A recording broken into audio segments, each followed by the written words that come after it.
Good afternoon, students. I am Ananta Datta from Bharati College of Engineering and Technology, Durg. Today we will study about a practical topic, midpoint ellipse algorithm. आज हम देखेंगे कि हम midpoint ellipse algorithm कैसे practical में implement करते हैं. But उसके पहले हम ये जान लेते हैं कि जो हमारा midpoint ellipse algorithm है वो कैसे वर्क करता है. इसके पहले ये कंप्यूटर ग्राफिक्स B6M CSE का एक प्रैक्टिकल है. ठीक है, अब हम आगे बढ़ते हैं. मिड पॉइंट एलिप्स एल्गोरिदम ये एक इंक्रीमेंटल मेथड है. This is an incremental method for scan converting an ellipse that is centered at origin in standard position, that is with its major and minor axis parallel to coordinate system axis. Means ये एक incremental method है जिसे कि हम scan converting means जो हमारा एक standard position है सेंटर या ओरिजिन में, तो हम उससे जो वो एलिप्स कन्वर्ट होता है उस चीज का हम देखते हैं. और इसमें जो मेजर और माइनर एक्सिस रहता है वो कोऑर्डिनेट सिस्टम एक्सिस के साथ पैरेलल पे रहता है. It is very similar to mid point circle algorithm. Means जो हमने सर्कल एल्गोरिदम पढ़ा था वो और एलिप्स बहुत सिमिलर है. बस उसमें क्या होता था, हम 8 वे सिमेट्री यूज करते थे. इसमें हम क्या कर रहे हैं, 4 वे सिमेट्री यूज कर रहे हैं. क्योंकि वो उसमें हम सर्कल ड्रॉ करते थे इसलिए हमको 8 वे सिमेट्री की जरूरत पड़ती थी. और इसमें हम क्या कर रहे हैं, एलिप्स ड्रॉ कर रहे हैं इसलिए हमको 4 वे सिमेट्री की जरूरत है. We need to consider entire elliptical curve in first quadrant. Means जो हमारा एंटायर जो एलिप्टिकल कर्व है वो फर्स्ट कोऑर्डिनेट में ही बन जाएगा. ठीक है, फिर हम नेक्स्ट बात करते हैं. इसका देखिए, मैंने आपको 4 पॉइंट्स कहा था तो वो 4 पॉइंट्स इसमें बन रहे हैं. देखिए, ये फर्स्ट पॉइंट है, ये सेकंड पॉइंट है, ये थर्ड पॉइंट है और ये 4 पॉइंट है. तो इसमें 4 पॉइंट बन रहे हैं. उस 4 पॉइंट का जो है डायरेक्शन देख रहे हैं कि फर्स्ट जो है हमारा काउंटर क्लॉकवाइज में है, सेकंड पोजीशन जो है वो क्लॉकवाइज में, ये काउंटर क्लॉकवाइज में है. सेकंड जो पोजीशन है हमारा वो क्लॉकवाइज डायरेक्शन में है, +x -x +y and -y direction में. ओके, तो ये हमारा एक एलिप्स कैसे ड्रॉ होता है ये हम यहाँ से देख सकते हैं कि हमारे 4 पॉइंट्स हैं. उसके बाद एलिप्स एल्गोरिदम का फॉर्मूला, इसे हम और डिटेल में भी पढ़ेंगे. जैसे कि f ऑफ एलिप्स xy जो है हमारा वो r² y x² plus r² xy² minus rx² और r(y²). तो जब हम डिसीजन पैरामीटर निकालेंगे तो इसमें सेम 3 केसेस रहेंगे कि यदि वो 0 से लेस देन है, ग्रेटर देन है और इक्वल टू है तो वो inside ellipse, on side ellipse और आउटसाइड ऑफ द एलिप्स में रहेगा उसका जो पॉइंट है. ठीक है, अब हम स्लोप का यदि फॉर्मूला देखें dy/dx, स्लोप का फॉर्मूला है हमारा dy/dx, जिसमें कि जो है हम -2r of y² x and r of 2r of x² y. तो ये हमारा जो है हमारा स्लोप का फॉर्मूला है. ठीक है, यदि अब हम देखें तो एलिप्स जो है वो डिफरेंट है सर्कल से. मींस दोनों का जो शेप है वो अलग है. ठीक है, यदि हम सिमिलर अप्रोच करें सर्कल से तो हमारा जो डिफरेंट है वो सैम्पलिंग जो डायरेक्शन है वो हमारा डिफरेंट रहता है. जैसे कि हमने स्लोप देखा, हमारा जो स्लोप का फॉर्मूला था dy/dx equal to -2r y² x upon 2r x² y. तो हम यदि रीजन 1, ये जो हमारा दिख रहा है ये वाला पार्ट, ये हमारा रीजन 1 है. रीजन 1 जो है वो x डायरेक्शन में सैम्पलिंग हो रहा है और हम यदि डायरेक्शन चूज कर रहे हैं तो हम डायरेक्शन कैसे चूज कर रहे हैं, x of k +1 and y of k and या फिर x ऑफ k +1 या फिर y ऑफ k -1. तो ये हमारा चूज करने का तरीका है. और यदि हम मूव कर रहे हैं रीजन 1 को तो 2 of r² y of x is greater than equal to 2 of r² xy. ठीक है, अब यदि हम सैंपल 2 रीजन 2, ये है हमारा रीजन 2 2, यदि हम रीजन 2 में हम सैम्पलिंग कर रहे हैं y डायरेक्शन में, तो x of k y of k -1 या फिर x of k +1 and y of k -1 के बीच में हम क्या करेंगे, चूज करेंगे। ठीक है, तो हमने जैसे कि अभी देखा कि एक इंक्रीमेंटल मेथड है स्कैन कन्वर्टिंग का, जो कि सेंटर्ड एट द ओरिजिन में उसका स्टैंडर्ड पोजीशन रहता है और जो उसके मेजर माइनर एक्सिस है वो coordinate of the system axis से पैरेलल रहते हैं। वो बहुत सिमिलर है मिड पॉइंट सर्कल एल्गोरिदम के, क्योंकि ये 4-वे सिमेट्री प्रॉपर्टी है और इसमें जो सारा एंटायर जो एलिप्टिकल कर्व है वो फर्स्ट क्वाड्रेंट में ही बन जाता है। इसके बाद यदि हम बात करें, let first rewrite the ellipse equation and define the function f that can be used to decide if the midpoint between two candidate pixels is inside or outside। means यदि हम ये फॉर्मूला यूज करते हैं b² x² + a² y² -a² b², तो हम जो यहाँ पे करेंगे, यदि हमारा जो 0 ग्रेटर है तो जो एक्स वाई की जो पॉइंट है वो सर्कल एलिप्स के इनसाइड पे लाई करेगी, और यदि जो वो इक्वल टू 0 है तो वो जो एक्स वाई है वो एलिप्स पे ही एलिप्स के ऊपर ही उसकी पॉइंट्स हमारी ड्रॉ होगी, और यदि वो 0 से स्मॉलर है तो जो हमारा एक्स वाई है वो एलिप्स के आउटसाइड पे ड्रॉ होगा। तो हम इस डायग्राम के थ्रू देख सकते हैं कि जो हमारा स्लोप है, स्लोप जो यहाँ पे हमारा ड्रॉ हो रहा है वो -1 में है, पॉइंट Q में हमारा स्लोप ड्रॉ हो रहा है A और B के बीच में।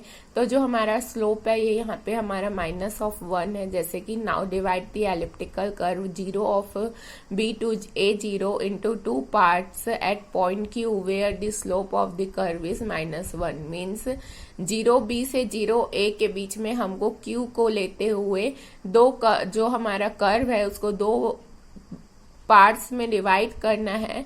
तो जो हमारा जो स्लोप आ रहा है वो क्या आ रहा है, -1 आ रहा है। ठीक है, अब यदि हम बात करें, slope of the curve is defined by the F X of Y equal to 0। यदि हमारा एफ ऑफ एक्स वाई 0 है तो dy by D X equal to -f of x by f of y हो जाता है, where जो f of x and f of y है वो पार्शियल डेरिवेटिव्स है f ऑफ x y का with respect to x y। उसके बाद यदि हमारे पास फॉर्मूला दिया हुआ है f of x equal to 2b² x या फिर f of y equal to 2a² y, तो जो हमारा dy बाई डी एक्स है उसका फॉर्मूला हो जाएगा 2b² x upon 2a² y। तो जो हमारी स्लोप की वैल्यू है वो स्कैन कन्वर्शन के टाइम पे वो डिफेक्ट करेगी Q को, क्योंकि हमारा जो स्टार्टिंग पॉइंट है वो 0 और B हो जाएगा। ठीक है, उसके बाद हम यहाँ पे P ऑफ I निकालेंगे। तो जो P ऑफ I है, यदि उसकी जो वैल्यू है वो लेस देन 0 रहेगी तो हमारा जो मिड पॉइंट है वो कर्व के इनसाइड पे रहेगा और हम पिक्सल T चूज करेंगे। और यदि हमारा P ऑफ I ग्रेटर है 0 से तो हमारा जो मिड पॉइंट है वो आउटसाइड के कर्व में रहेगा और हम पिक्सल S चूज करेंगे। फिर ये हमारा फॉर्मूला है डिसीजन पैरामीटर का। हम जैसे वहां पे फॉर्मूला निकाले थे हम वैसे डिसीजन पैरामीटर का यहाँ पे भी फॉर्मूला फाइंड आउट करेंगे, जिससे कि हमको D की वैल्यू मिलेगी।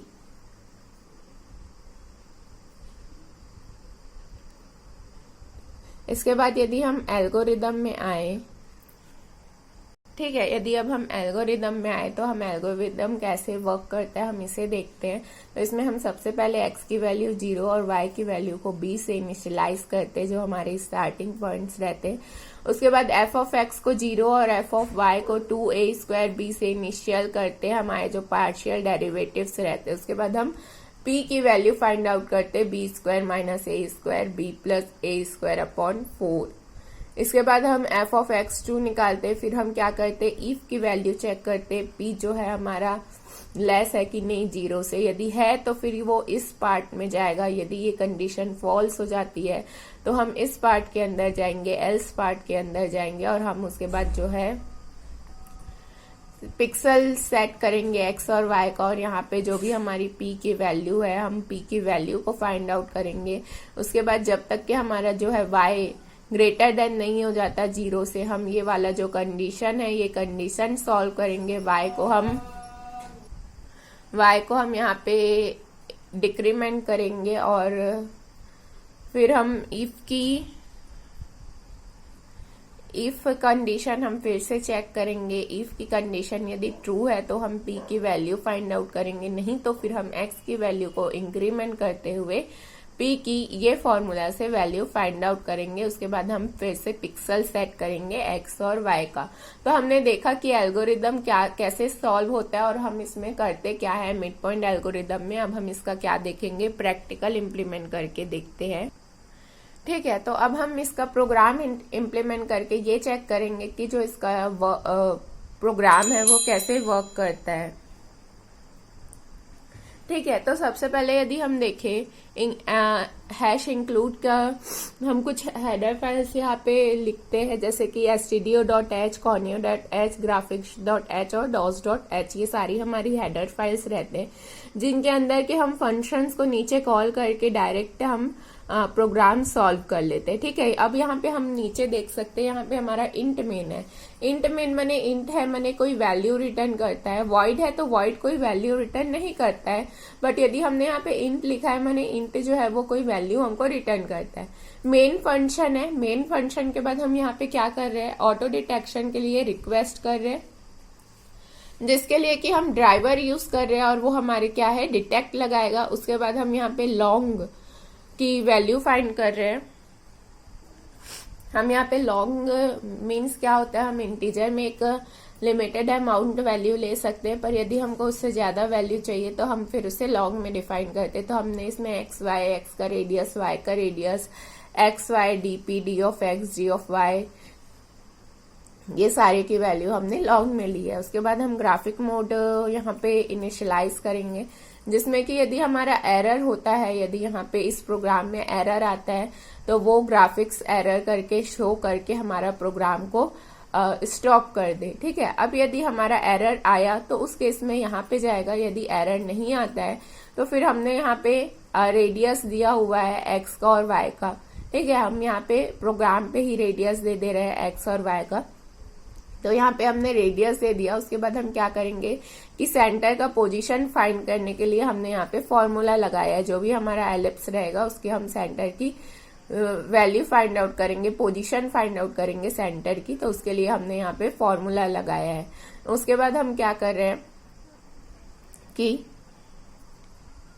उसके बाद हम यहाँ पे क्या कर रहे हैं, जो भी हमारा एक्स रेडियस टू और वाई रेडियस टू है, ये सारी चीजें हम यहाँ पे फाइंड कर रहे हैं। उसके बाद एक्स और वाई की वैल्यू जो हमारी है, हम उस वैल्यूज को इनिशियलाइज कर रहे हैं, एक्स की वैल्यू को 0 से और वाई की वैल्यू को रेडियस से। उसके बाद हम यहाँ पे पिक्सल में जो हमारे 4 पॉइंट्स रहेंगे, हम उस 4 पॉइंट्स को यहाँ पे लेंगे। ये जो व्हाइट है ये सर्कल के कलर के लिए हमने यहाँ पे लिखा हुआ है।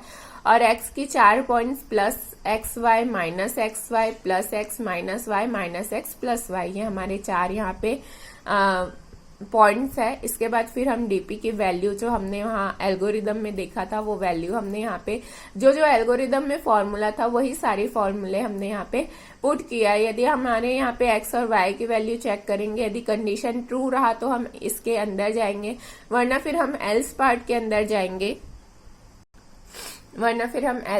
अंदर जाएंगे। तो हम यहाँ पे फिर y को डिक्रीमेंट करेंगे और जो हमारी dp की वैल्यू रहेगी हम वो वैल्यू को इनिशियलाइज करेंगे। उसके बाद हम y एक्सिस के बॉटम को जो y एक्सिस का जो बॉटम रहेगा उसकी पॉइंट्स को प्लॉट करेंगे। वही 4 पॉइंट्स जो हमने ली थी एक्स वाई की प्लस माइनस में, वही पॉइंट्स हम प्लॉट करेंगे।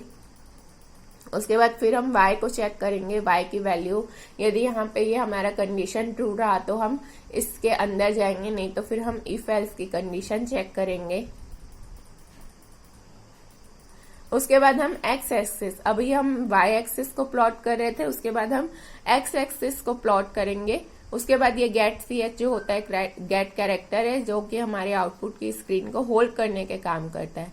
अब हम इसको कंपाइल करके देखेंगे। फर्स्ट ऑफ ऑल कंपाइल यहाँ पे सक्सेस हो गया हमारा भी कंपाइल सक्सेसफुल हो गया। अब हम इस प्रोग्राम को रन करके देखेंगे।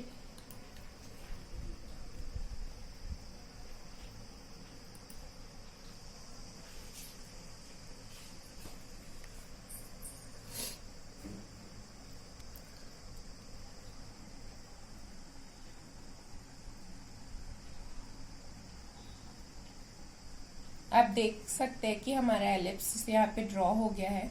आपने देखा कि एलिप्स ड्रॉ हो गया है, तो ये ऐसे हमारा प्रोग्राम वर्क करेगा। Thank you.